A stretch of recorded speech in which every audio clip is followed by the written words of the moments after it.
안녕하십니까. 이번 시간에는 정부 부동산 규제 완화 바뀔까? 그래서 이것이 이 부동산 시장의 신호로 받아들여야 될지 하여튼 이에 대해서 같이 한번 공부해보는 시간을 가지도록 하겠습니다. 일단 예비 여당 당대표 세 분이 있는데 기호 1번에 홍영표 의원이 생애 처음 구입하는 주택에 대한 대출 규제 같은 것은 이런 것들은 현실에 맞게 인정해야 된다 하는 겁니다. 그러니까 생애 최초 주택을 구입하시는 분들에게는 대출을 해주자, 지금보다는 훨씬 많이 해주자 이야기죠. 기호 2번 송영길 의원 같은 경우는 집을 갖고자 하는 젊은이들에게 LTV, 주택담보대출 비율과 총부채 상환 비율, DTI를 40, 60% 제한해버리면 10억짜리 집을 사는데 4억밖에 안 빌려주겠다는 것이다.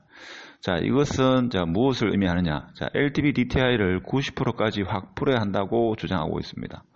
그래서 이건 현실성이 약간 낮은 그런 이야기였고, 기호 3번 우원식 후보 같은 경우에는 이제는 부동산의 전체적인 방향, 이런 것들은 당이 주도권을 쥐고 해야 한다고 생각한다. 이런 이야기를 했습니다. 일단은 여당 예비 당 대표들이 지금 부동산 정책의 대출 부분에 대해서 완화하자 이런 기조가 있습니다. 그래서 이 부분은 어느 정도 완화가 되지 않겠는가 이런 생각이 들죠. 그래서 이런 정부 부동산 규제 완화가 어떤 부동산의 신호가 될 것인지 보면 부동산 규제 완화 나선이어 LTV 상향 추진, 예외 대상을 넓힌다 하는 겁니다. 이 대출 그동안은 규제했는데 이제 대출을 제가 볼 때는 지금 신문지상에는 생애 최초 주택 그리고 신혼부부 같은 경우에도 지금 이야기가 나오고 있죠. 이런 상황에 봐서 일단 대출은 일정 부분 서민들을 위해서는 풀어주겠다, 상향시키겠다 이야기죠. 그리고 종부세 대상을 1주택자 세율을 낮춘다 하는 겁니다. 좀 더 상세히 말씀드리면 1주택자 종부세 구간을 9억에서 12억, 15억 이야기도 나옵니다만은 현실적으로는 12억이 되지 않겠는가. 그리고 규제지역 이외의 2주택자와 1주택자는 2020년도 그 이전 수준으로 종부세를 바꾸겠다 그런 이야기죠. 그래서 20일 오전 국회에서 국무조정실, 금융위원회 등과 당정 협의한 후에 김병욱 의원이 만난 자리에서 LTV 규제 예외 대상의 폭을 넓혀 실질적으로 LTV를 올리는 방안을 논의했다. 이런 이야기를 했습니다. 그리고 또 이야기는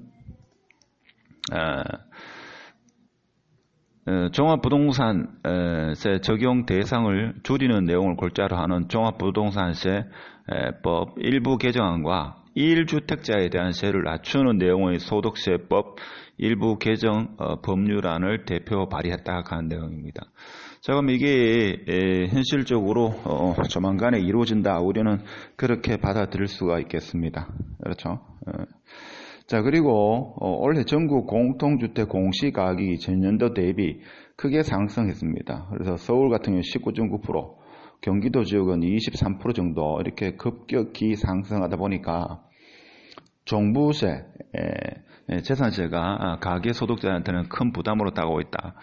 이런 이유로 해가지고 개정안 발의 배경도 설명하고 있습니다. 그래서 지금 가장 유력하게 논의되고 있는 게 1가구 1주택자의 경우 적용 대상을 공시가 9억에서 12억으로 상향 검토하겠다 하는 겁니다. 그러면 조정지역 투기과열지구에 있는 2주택은 그대로 두고 1주택자 그리고 비조정지역의 2주택은 종부세를 완화시키겠다 하는 거죠. 그래서 또 1가구 1주택의 적용 공제 상한을 80%에서 90% 올리고 노인층 공제과 장기 보유 공제를 상향시켰다. 사실 집을 한 채 가진 있죠. 노인 연세 드신 분들 같은 경우에는 이 종부세와 재산세 그 자체로 상당한 부담입니다. 그래서 제가 생각해도 이것은 반드시 이루어져야 되지 않겠는가. 이런 생각이 들고, 그리고 결론적으로 말하면 조정지역을 제외한 2주택자, 자 1주택자들에게 부과되는 종부세율도 2020년 이전 수준으로 조정이 된다 하는 겁니다. 자 이렇게 되면 일단은 대출이 규제가 완화된다 하는 겁니다. 그렇죠? 자 그리고 종부세도 좀 완화시켰다 하는 겁니다. 그러면 집이 없는 무주택자 같은 경우에 대출을 좀 일으켜 가지고 집을 사기가 좀 수월해진다. 자 그렇게 되면 5월달까지 다주택자는 집을 매도해야지만 세금 부분이라든지 양도세에서 여러 가지 이득을 보죠.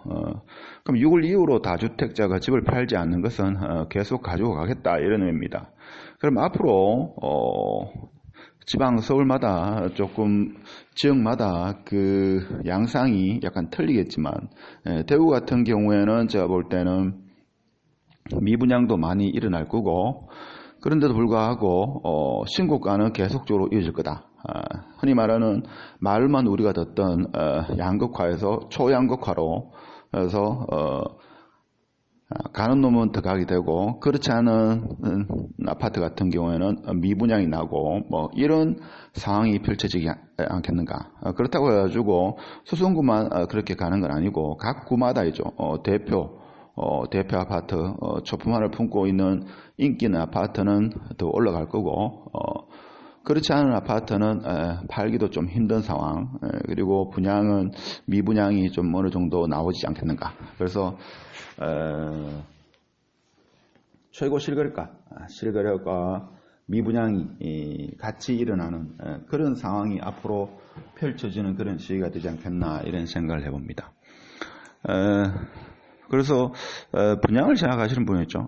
자기가 최소 청약을 넣어가지고 당첨이 된다고 하면 최소 한 3년에서 5년 정도 이렇게 거주하신다는 그런 생각으로 그렇게 청약을 넣는 게 좀 보다 현명하지 않겠나 이런 생각이 들고 청약에 좀 신중하시라 자 이런 말씀을 드리고 싶고 그리고 지금 같은 시기에는 아파트를 갈아타기에 가장 적당한 그런 시기가 아니겠나 이런 생각을 듭니다.